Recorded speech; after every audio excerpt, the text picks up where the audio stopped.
Migraine migraine headache ಅಂದರೆ ಎಲ್ರಿಗೂ ಎಷ್ಟು ಕಷ್ಟ ಅಲ್ವಾ. ಇವಾಗ ಚಿಕ್ಕ ವಯಸ್ಸಿನವರಾಗಿರ್ಬೋದು, ದೊಡ್ಡವರಾಗಿರ್ಬೋದು, ಅದಕ್ಕೆ ಏಜ್ ಲಿಮಿಟ್ಸೇ ಇಲ್ಲ. ಚಿಕ್ಕ ಮಕ್ಳಿಗೂ ಬರ್ತಾ ಇದೆ, ಮತ್ತೆ ವಯಸ್ಸಾದವ್ರಿಗೂ ಬರುತ್ತೆ. ಎಸ್ಪೆಷಲಿ ಲೇಡೀಸು ಮೆನೋಪಾಸ್ ಟೈಮಲ್ಲಿ ತುಂಬ ಜನಕ್ಕೆ ಬರ್ತಾ ಇದೆ. ಏನಕ್ಕೆ ಬರ್ತಾ ಇದೆ ಅನ್ನೋದು ಯಾರಿಗೂ ಗೊತ್ತಾಗೋದಿಲ್ಲ.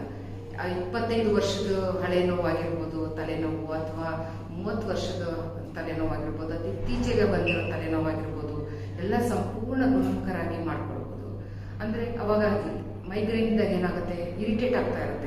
ಇವಾಗ ತಲೆನೋವು ಅಂದರೆ ತಲೆನೋವು ಬಂದಾಗ ಬಿಸಿಲು ಬೇಡ, ಬೆಳಕು ಬೇಡ, ಒಂದು ಫಂಕ್ಷನ್ ಬೇಡ, ಯಾರಾದರೂ ಜನ ಬಂದರೆ ಯಾಕಾದರೂ ಬರ್ತಾರೋ, ಯಾಕೆ ಮಾತಾಡ್ತೀವೋ ಅನ್ಸುತ್ತೆ. ಒಂದು ಫೋನ್ ಕಾಲ್ ಬಂದರೆ ಮಾತಾಡೋ ಇಂಟ್ರೆಸ್ಟ್ ಇರಲ್ಲ, ಅಡುಗೆ ಮಾಡೋ ಇಂಟ್ರೆಸ್ಟ್ ಇರಲ್ಲ. ಒಂದು ಮನೇಲಿ ಒಂದು ಮಹಿಳೆಗೆ ಒಂದು ಗಂಡನ ನೋಡ್ಕೊಳ್ಳೋದಾಗಲಿ, ಮಕ್ಕಳು ನೋಡ್ಕೊಳ್ಳೋದಾಗಲಿ ಯಾವುದೂ ಬೇಡಪ್ಪ, ಮಲಗಿರೋಣ ಅನ್ನೋಷ್ಟು ಇರಿಟೇಟ್ ಆಗ್ತಾ ಇರುತ್ತೆ. ಎಲ್ಲದರಿಂದಲೂ ನೀವು ಗುಣಮುಖರಾಗಿ ನೋವಿಲ್ಲದೆ ನೆಮ್ಮದಿ ಜೀವನ ಮಾಡಬೇಕು ಅನ್ನೋ ನಿಮ್ಮೊಂದು ಆಸೆ ಇದ್ದರೆ, ಸಂಪೂರ್ಣವಾಗಿ 100% ಗುಣಮುಖರಾಗಿ ಯಾವುದೇ ತಲೆನೋವಿದೆ ನೆಮ್ಮದಿಯ ಜೀವನ ಮಾಡಬೇಕು ಅನ್ನೋದಿದ್ರೆ ಒಮ್ಮೆ ಸಂಜೀವಿನಿ ಕೊಳ್ಳಿ ಸರ್ಗೆ ಭೇಟಿ ಕೊಡಿ. ಅದು ನಿಮ್ಮನ್ನು ಸಂಪೂರ್ಣವಾಗಿ ತಲೆನೋವಿಲ್ಲದಂಗೆ ನಾವು ಮಾಡ್ಕೊಡ್ತೀವಿ.